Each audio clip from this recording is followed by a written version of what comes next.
إن الحمد لله نستعينه ونستغفره ونعوذ بالله من شرور أنفسنا ومن سيئات أعمالنا من يهد الله فلا مضل له ومن يضلل فلا هادي له وأشهد أن لا إله إلا الله وحده لا شريك له وأشهد أن محمدا عبده ورسوله يا أيها الذين آمنوا اتقوا الله حق تقاته ولا تموتن إلا وأنتم مسلمون يا أيها الناس اتقوا ربكم الذي خلقكم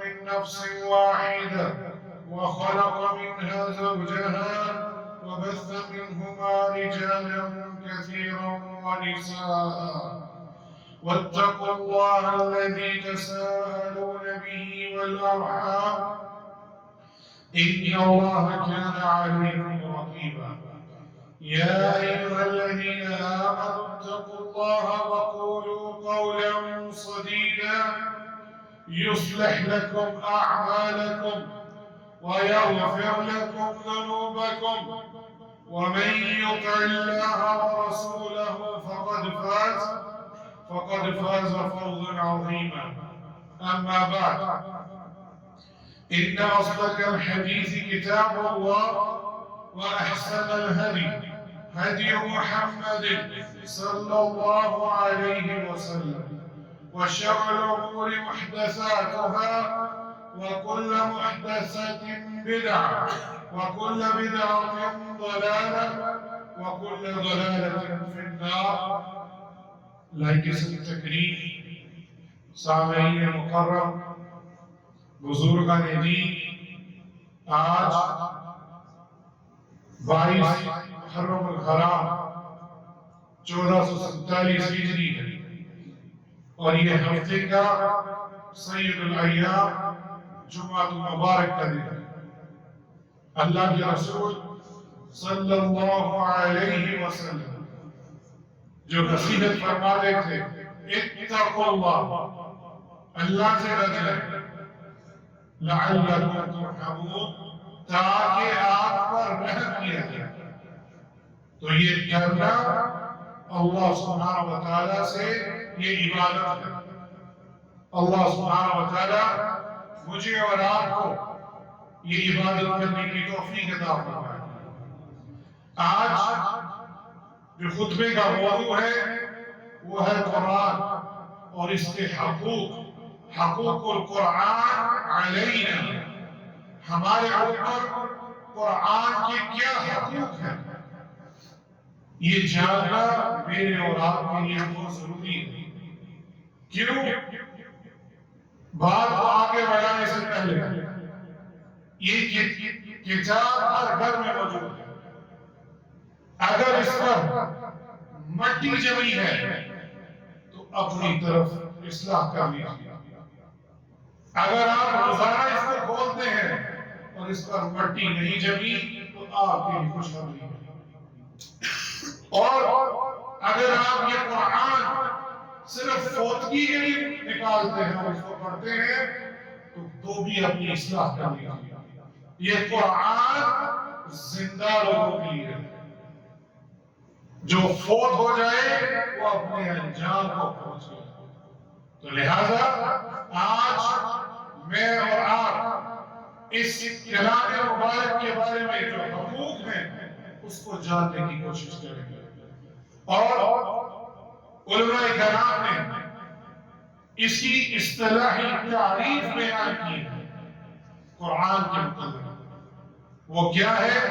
هو كلام الله تعالى المنزل على محمد صلى الله عليه وسلم بواسطة جبريل عليه السلام، المكتوب بسورة الفاتحة والمكتوب بسورة الناس والمكتوب في المصاحب والمتعبد بتلاوته. یہ جو تعریف ہے یہ سمجھنے والی ہے کہ یہ قرآن اللہ کا کلام ہے۔ یہ سب سے پہلا جو ایمان ہونا چاہیے، یہ مخلوق نہیں ہے، کیونکہ گمراہ فرقہ ہے جو اس قرآن کو مخلوق کہتا ہے، جبکہ یہ اللہ کا کلام ہے۔ اللہ کلام فرماتے ہیں جیسے اس کی شان کو لائق ہے، اور یہ اللہ سبحانہ وتعالیٰ کا کلام جو کہ نازل کیا گیا ہے اللہ کے رسول صلی اللہ علیہ وسلم، کس کے واسطے سے؟ جبرائیل علیہ السلام کے واسطے سے۔ اور اس کی قرآن کی جو ابتدا ہے یہ سورۃ الفاتحہ سے ہوتی ہے، اور اس کا جو اختتام ہے سورۃ الناس سے ہوتی ہے۔ یعنی میرا اور آپ کا ایمان ہونا چاہیے کہ یہ قرآن مکمل ہے، اس میں کوئی چیز کوئی نقص نہیں ہے۔ اور یہاں ایک اور بات، والمکتوب فی المصاحف، جو کہ 12,000 صحابہ کرام کے اجماع کے ساتھ مصاحف میں 7 حروف پر مشتمل لکھا گیا، یعنی 12,000 صحابہ کرام رضی اللہ عنہم کا اجماع ہے کہ یہ قرآن 7 ڈائلیکٹ اس کے حروف میں یہ نازل ہوا، اور اس کی تلاوت کرنا عبادت ہے۔ یہ ہے قرآن کی اصطلاحی تعریف۔ آگے چلیے، اس حدیث کے راوی ہے ابو سعید الخدری رضی اللہ عنہ، کتاب اللہ هو حبل اللہ، یہ جو اللہ کی کتاب ہے یہ اللہ کی رسی ہے، والمردود من السماء الى الارض، اور یہ لٹکائی گئی ہے یا پھیلائی گئی ہے آسمان سے نیچے زمین کی طرف۔ اللہ، امام سیوطی اس حدیث کو لے کر آئے ہیں، حسن درجے کی ہے، صحیح الجامع میں بھی اس کی روایت آئی ہے، اور یہ رسی ہے اللہ کی لٹکائی گئی۔ آگے بڑھیے، عن خویلد بن عمرو ابو شریح الخزاعی رضی اللہ عنہ، اس حدیث کے راوی، اور یہ صحیح ابن حبان کے اندر یہ روایت موجود ہے، اور صحیح الجامع کے اندر بھی ہے۔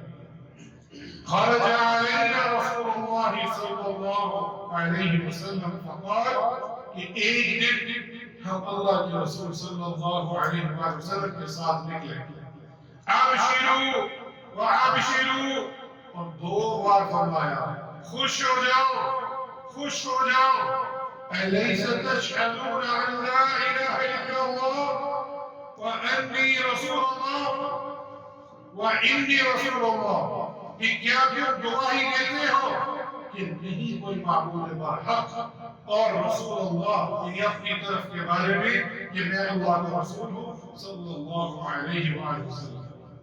اور صحابہ کرام نے گواہی دی، قالوا نعم، یعنی پہلے توحید کو لے کر آئے۔ اللہ اکبر، کوئی بھی عمل قبول ہونا چاہیے اس کے لیے توحید چاہیے، اور اللہ کے رسول کو اپنا رسول ماننا صلی اللہ علیہ وسلم۔ پھر کیا فرمایا؟ قال فإن هذا القرآن سبب ترفه بيده الله وترفه بأيديكم۔ یہ جو قرآن ہے یہ اللہ کی رسی ہے، اس کا ایک کنارہ اللہ کے ہاتھ میں ہے اور دوسرا کنارہ آپ کے ہاتھ میں ہے۔ اللہ اکبر، کون ہے جو اس دوسرے کنارے کو پکڑتا ہے؟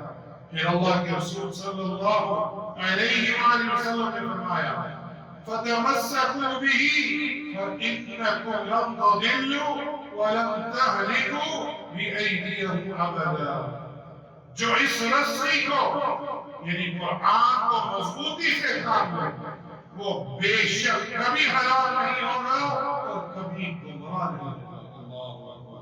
یہ قرآن ہے جو ہم چھوڑ چکے ہیں الا ماشاءاللہ، اور آج اسی کی طرف مجھے اور آپ کو نصیحت کرنی ہے۔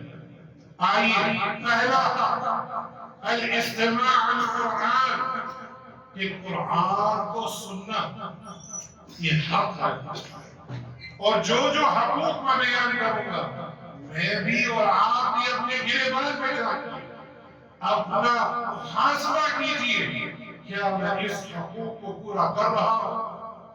اور پہلا حق کیا ہے؟ قرآن کو سننا.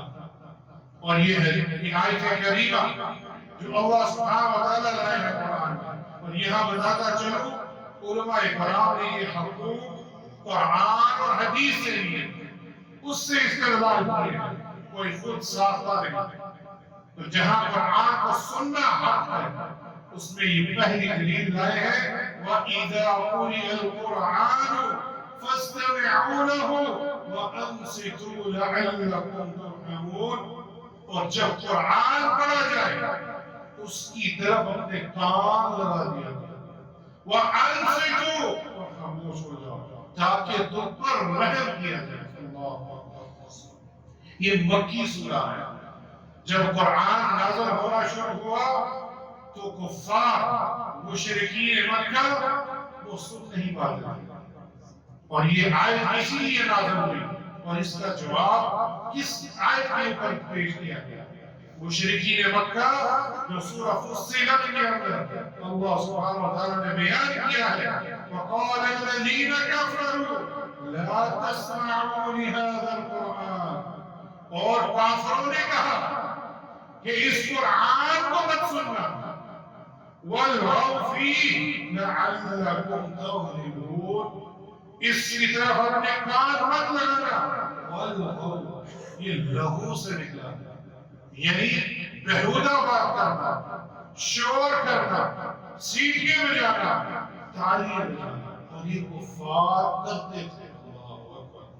آج یہ ایک پیشہ بن گیا ہے تالیاں بجانا سیٹیاں بجانا گویے بننا یہ ایک پیشہ بن چکا ہے.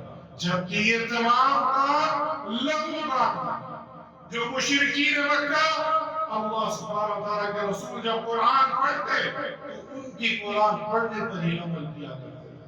کیوں کرتے تھے؟ لَعَلَّكُمْ تَغْلِبُونَ کہ عجب ہے کہ کہیں تم نے کان لگا دیا کہیں تم اس پر غالب نہ ہو جاؤ. یہ تمہارے اندر صراحت رکھا ہے. اور ہم نے سنا ہے کتنے صحابہ قرآن سنتے تھے اور ایمان لے آتے تھے. کیوں؟ یہ اللہ کا کلام ہے. یہ کسی شاعر نے نہیں کہا یہ اللہ کے رسول نے اپنی طرف سے نہیں کہا یہ نازل کیا گیا. تو یہاں اصلاح کیجئے کیا ہم قرآن سنتے ہیں اور اگر سنتے ہیں کیا اس کی طرف غور کرتے ہیں. اور یہاں جماعت کے اندر جب امام قرات کرتا ہے کیا ہمارا دھیان اس کی قرات پر ہوتا ہے؟ اللہ اگر نہیں تو آپ کا خشوع ہی نہیں. یہ صحیح علماء کرام فرماتے ہیں کہ امام جو قرات کر رہا ہے فجر مغرب اور عشاء میں اگر آپ اس کو سمجھ نہیں رہے آپ کا دھیان نہیں تو آپ کا خشوع ہو ہی نہیں سکتا. تو لہذا سننا قرآن کو یہ حق ہے میرے اور آپ کے. دوسرا ہے تلاوتہ حق تلاوتی کہ اس کی تلاوت کرنا جو جس طرح اس کا حق ہے. اللہ سبحانہ وتعالیٰ نے اپنے کلام مبارک میں ارشاد فرمایا الذین آتیناہم الکتاب یتلونہ حق تلاوتی جنہیں ہم نے کتاب دی ہے اور وہ اسے پڑھنے کے حق کے ساتھ پڑھتے ہیں. اولئک یؤمنون بہ یہ وہ لوگ ہیں جو ایمان لے کر آئے. ومن یکفر بہ جو کفر کرے فاولئک هم الخاسرون وہ خسارے پانے والے سے. اور یہاں مفسرین نے حق تلاوتی کی اس کی تفسیر بیان کی ہے. امام طبری اپنی تفسیر میں ایک قول لے کر آئے ہیں عبداللہ ابن مسعود رضی اللہ عنہ صحابی رسول کہتے ہیں والذی نفس بیدہ کہ مجھے قسم ہے اللہ سبحانہ وتعالیٰ کی جس کے ہاتھ میں میری جان ہے. اور کیا فرماتے ہیں ان حق تلاوتہ جو تلاوت کا حق ہے وہ یہ ہے کہ جو کچھ اس میں حلال کیا گیا ہے حلال ہے اس کو حلال سمجھے جو چیز اس میں حلال ہے اس کو حلال سمجھے، یہ حق کا تلاوت ہے، اور جو چیز حرام ہے حرام ہو اس کو حرام سمجھے، اپنی طرف سے اس میں منمانی نہ کرے، جو یہود کیا کرتے ہیں حلال کو حرام اور حرام کو حلال، یہ یہودیوں کا کام تھا۔ اور پھر کیا فرمایا کہ جو کچھ اس کے اندر محکم آیات ہے، جو حکم دیا گیا ہے اس پر عمل کرے، اور متشابہات جو آیات ہے اس پر ایمان لے کر ہے، جس طرح اس کا ذکر ہوا۔ اور پھر کیا فرمایا، جس چیز کی سمجھ نہ آئے تو علماء سے پوچھو۔ یہ بھی ایک المیہ ہے، ہم نے علماء کو بس کچھ چھوڑ دیا، ہم گوارا ہی نہیں کرتے کہ علماء جو راسخون فی العلم، جو ورثۃ الانبیاء ہیں، ان سے پوچھو۔ فاسألوا اہل الذکر ان کنتم لا تعلمون، یہ 2 بار آتا ہے کہ فاسألوا پوچھو، حکم کا صیغہ ہے اہل ذکر، علماء کرام سے، اگر آپ نہیں جانتے تو یہ اللہ سبحانہ وتعالیٰ نے ہمیں حکم دیا ہے، اور یہ حق تلاوت ہی ہے۔ اسی طرح قرآن مجید کی تلاوت اللہ اور اس کے رسول سے محبت کی دلیل ہے۔ اللہ اکبر۔ اور عبداللہ ابن مسعود رضی اللہ عنہ وہی اسی حدیث کے راوی ہے، من سرہ ان یحب اللہ ورسولہ فلیقرأ فی المصحف، جو شخص یہ پسند کرتا ہے کہ اللہ اور اس کے رسول سے محبت کرے اس کو قرآن مجید کی تلاوت کرے۔ اللہ اکبر۔ یہ تلاوت کرنا یہ اللہ اور اس کے رسول سے محبت کی نشانی ہے۔ اب آپ اپنا محاسبہ کر لیجیے، میں اپنا کروں اور آپ اپنا، کیا ہم یہ محبت جس کی علامت ہمیں بیان ہوئی ہے کیا ہم میں یہ ہے کہ نہیں؟ اب آگے چلیے، اللہ سبحانہ وتعالی بہت ہی غفور الرحیم ہے، اور جو قرآن کو صحیح تلفظ کے ساتھ تجوید کے ساتھ پڑھتا ہے یہ بھی حق کا تلاوت ہی ہے، ہمیں سیکھنا چاہیے۔ اور اگر آپ سیکھ کے اس کی تلاوت کریں گے تو حضرت عائشہ رضی اللہ عنہا اس حدیث کی راوی ہے، وہ کہتی ہے اللہ کے رسول صلی اللہ علیہ وآلہ وسلم نے فرمایا الماہر بالقرآن انما السفرۃ کرام البررہ، کہ جو ماہر القرآن ہے، جو تجوید کے ساتھ بڑے ترقی کے ساتھ پڑھتا ہے ٹہر ٹہر کر، وہ فرشتوں کی صف میں کھڑا ہوگا۔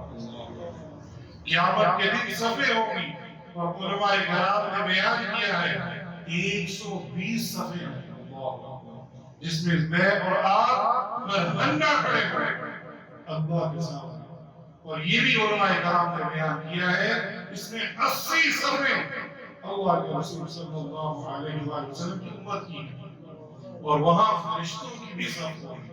اور جو قرآن کو ماہر ہے، جو قاری قرآن ہے، خالص اللہ کے لیے تجوید کے ساتھ پڑھتا ہے، وہ فرشتوں کی صف میں جو مکرم فرشتے ہیں وہاں کھڑا ہوگا۔ والذی یقرأ القرآن وَيَتَطَّعَّنَ فِيهِ وَهُوَ عَلَيْهِ شَاقٌ لَهُ أَجْرَانِ۔ اللہ، یہ ہے اللہ سبحانہ وتعالیٰ کی رحمت۔ اور اگر کوئی شخص قرآن کو ماہر ہو کر پڑھنا چاہتا ہے لیکن وہ اٹکتا ہے، وہ رکتا ہے، اس پر تلاوت بھاری پڑتی ہے، مشکل ہوتی ہے اس کی زبان پر تلفظ نکالنا، اللہ سبحانہ وتعالیٰ نے اسے لَهُ أَجْرَانِ، اس کے لیے 2 اجر ہے۔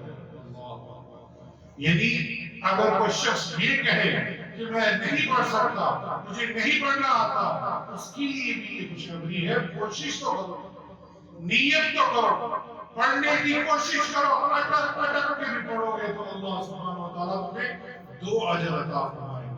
اللہ سبحانہ وتعالیٰ ہمیں اس پر عمل کرنے کی توفیق عطا فرمائے۔ قرآن جو کہ اللہ کا کلام ہے، یہ آپ کے حق میں سفارش بھی کر سکتا ہے۔ اللہ اکبر۔ اور یہ حدیث ابو امامہ رضی اللہ عنہ بیان کرتے ہیں، اقرأوا القرآن فإنه يأتي يوم القيامة شفيعا لأصحابه أو كما قال صلی اللہ علیہ وسلم۔ قرآن مجید کی تلاوت کیا کرو، بلا شبہ یہ قیامت کے دن اپنے ساتھیوں کی سفارش کرے گا۔ اللہ اکبر۔ اس دن کوئی کسی کے کام نہیں آئے گا۔ کیا کام آ رہا ہے؟ آپ کا عمل۔ اگر میں تلاوت قرآن کرتا ہوں تو یہ میرے حق میں قیامت کے دن سفارش کرے گا، اور اگر آپ سب بھی اگر کرتے ہیں تو یہ ہمارے لیے کام آئے گا۔ کوئی مال اور دولت نہیں، کوئی رشتہ دار نہیں، کوئی باپ نہیں، کوئی بیٹا نہیں، کوئی بھی کام نہیں آئے گا۔ کیا کام آ رہا ہے؟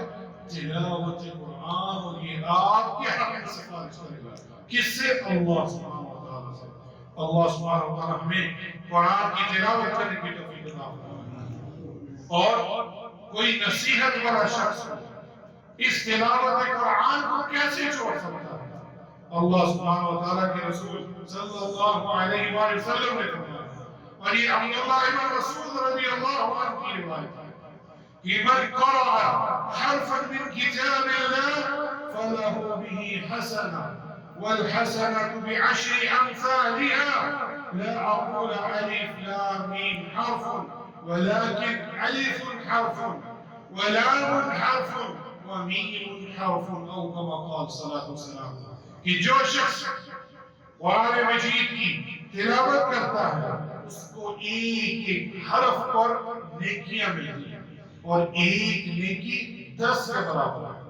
اور پھر اللہ کے رسول نے وضاحت کی صلی اللہ علیہ وسلم کہ میں یہ نہیں کہتا کہ الف لام میم حرف ہے، بلکہ الف حرف، الف بھی ایک حرف ہے 10 نیکیاں، لام بھی ایک حرف ہے 10 نیکیاں، اور میم بھی ایک حرف ہے 10 نیکیاں۔ یہ حروف مقطعات ہے جس کا نہ معنی معلوم ہے نہ کچھ بھی نہیں، ہمیں ترجمہ بھی نہیں معلوم، کوئی معنی نہیں ہے، لیکن اس کی تلاوت کرنے پر بھی آپ کو 30 نیکی مل رہی ہے۔ اب کوئی شخص نصیحت پکڑے، اگر وہ چاہتا ہے کہ میں نیکیوں کو سمیٹ لوں تو آپ ایک صفحے پر حرف جمع کر لیجیے، کتنی نیکی بنتی ہے۔ اللہ اکبر۔ اللہ سبحانہ و تعالی ہمیں یقیناً اس حق کو ادا کرنے کی توفیق عطا فرمائے۔ التدبر و تفکر فی، قرآن پر تدبر کرنا، تفکر کرنا، غور و فکر کرنا، یہ بھی حق ہے۔ اللہ اکبر۔ وَلَقَدْ يَسَّرْنَا الْقُرْآنَ لِلذِّكْرِ فَهَلْ مِن مُدَّكِرٍ، اور بے شک ہم نے قرآن کو سمجھنے کے لیے آسان کر دیا، بس کیا کوئی نصیحت حاصل کرنے والا ہے؟ پھر اسی طرح اللہ سبحانہ و تعالیٰ نے ارشاد فرمایا افلا یتدبرون القرآن، کیا یہ قرآن پر غور و فکر نہیں کرتے؟ ام علی قلوب اقفالها، کیا ان کی دلوں پر تالے لگے ہوئے؟ میں اور آپ اپنے گریبان میں دیکھیں، کیا کہیں تالے نہیں لگے ہوئے؟ کیا ہم اس پر غور و فکر کرتے ہیں کہ نہیں کرتے؟ یہ کتنی سخت وعید ہے کہ زجر کا انداز ہے، اسی لیے صحابہ کرام ان کا یہ معمول تھا رضی اللہ عنہ کہ وہ 10 آیات پڑھتے، جب تک اس کی معنی نہ سمجھ لیتے وہ آگے نہیں بڑھتے تھے۔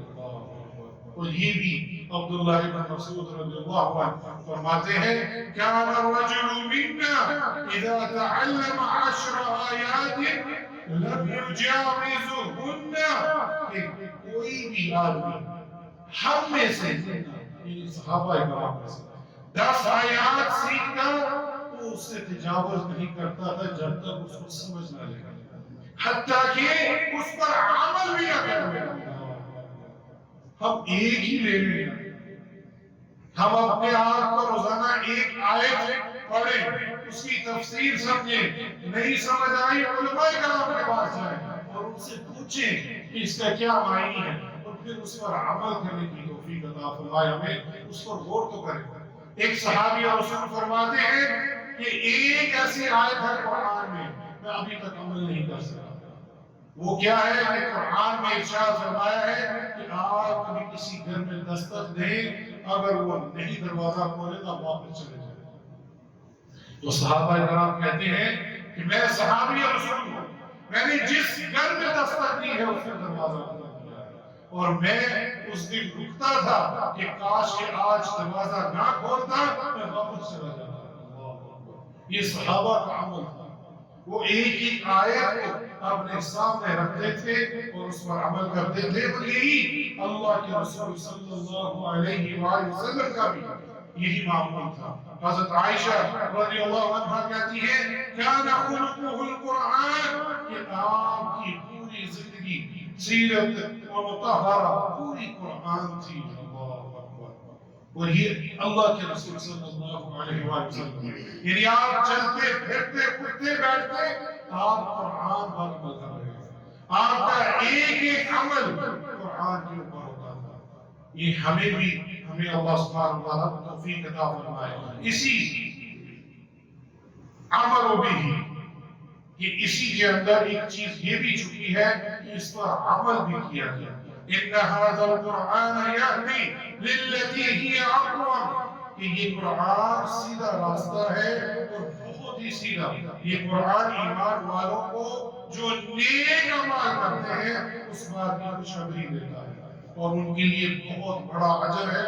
اللہ سبحانہ وتعالی ہمیں قرآن کو سننے، پڑھنے، اس کو تفکر، غور و فکر کرنے اور اس پر عمل کرنے کی توفیق عطا فرمائے۔ هذا والله اعلم، اقول ما تسمعون واستغفر الله لي ولكم من كل ذنب فاستغفروه انه هو الغفور الرحيم۔ الحمد لله والصلاة والسلام على رسول الله، اما بعد۔ چوتھا حق تھا کہ قرآن پر عمل کیا جائے، اسی طرح پانچواں جو حق ہے اس کلام مبارک کو حفظ کیا جائے۔ یہ بھی بہت ہی عظیم عمل ہے اور ہم سب جانتے ہیں، لیکن ہمیں اللہ توفیق دے عمل کرنے کی کہ جو قرآن کا حافظ ہے اس کو کہا جائے گا اقرأ ورتق، کہ وہ جو قرآن پڑھے اور پڑھتا جا اور پر چڑھتا جا۔ ورتل اقرأ ورتقل ورتقل كما كنت ترتل في الدنيا، اس طرح جس طرح تم دنیا میں قرآن پڑھتے ہیں، اور اس کے درجات بلند ہوں گے۔ ہم یہ بھی جانتے ہیں کہ حافظ قرآن کو اور اس کے والدین کو ایک تاج بنایا جائے گا، کیا ہم اس میں شامل ہیں کہ نہیں؟ اور اسی طرح جو چھٹا حق ہے قرآن مجید کو آگے پہنچانا۔ لِمَ تَقُولُونَ مَا لَا تَفْعَلُونَ، کہ کیوں آپ دوسروں کو کوئی عمل کرنے کے لیے کہتے ہو وہ خود نہیں کرتے۔ یہ یہودیوں کا عمل تھا، وہ کہتے تو تھے، نصیحت کرتے تو تھے، لیکن اس پر عمل نہیں کرتے۔ كَبُرَ مَقْتًا عِندَ اللَّهِ، یہ اللہ کے ہاں بہت ہی برا عمل ہے کہ آپ دوسروں کو کہتے ہو اور خود عمل نہیں کرتے۔ تو لہٰذا عمل کیجئے، اور پھر جو چھٹا حق ہے یہ دوسروں تک بھی پہنچائیں تاکہ لوگ اس پر غور و فکر کریں۔ اور اسی طرح ساتواں جو حق ہے وہ یہ ہے کہ ہم ان جتنے بھی 6 حقوق ہیں آخری سانس تک اس پر رہیں۔ کہ جب تک ہماری موت ہے تب تک ہم اس پر عمل کریں۔ اللہ سبحانہ وتعالی ہمیں ان پر عمل کرنے کی توفیق عطا فرمائے۔ ان اللہ وملائکتہ یصلون علی النبی یا ایھا الذین آمنوا صلوا علیہ وسلموا تسلیما۔ اللهم صل على محمد وعلى آل محمد كما صليت على إبراهيم وعلى آل إبراهيم إنك حميد مجيد۔ اللهم بارك على محمد وعلى آل محمد كما باركت على إبراهيم وعلى آل إبراهيم إنك حميد مجيد۔ اللهم إنك عفو تحب العفو فاعف عنا۔ ربنا إننا آمنا فاغفر لنا ذنوبنا وقنا عذاب النار۔ اللهم إني أسألك رضاك والجنة وأعوذ بك من سخطك والنار۔ اللهم إني أسألك الهدى والتقى والعفاف والغنى۔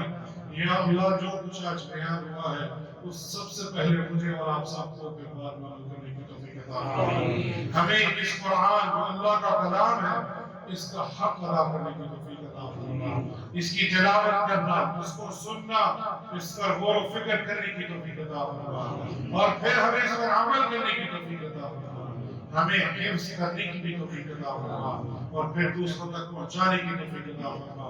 جو پریشان ہے یا اللہ ان کی پریشانیوں کو دور فرما، یا اللہ جو بے اولاد ہے ان کو اولاد عطا فرما، یا اللہ جن کو اولاد عطا کی ہے ان کو نیک و صالح اولاد عطا فرما، یا اللہ جن کے والدین حیات ہیں یا اللہ ان کو ایمان والی اور صحت والی زندگی عطا فرما، اور یا اللہ جن کے والدین وفات پا چکے ہیں یا اللہ ان کی قبروں کو جنت کا باغ بنا دے۔ اللهم اغفر للمؤمنين والمؤمنات والمسلمين والمسلمات الأحياء منهم والأموات، ربنا آتنا في الدنيا حسنة وفي الآخرة حسنة وقنا عذاب النار، ربنا تقبل منا إنك أنت السميع العليم وتب علينا إنك أنت التواب الرحيم۔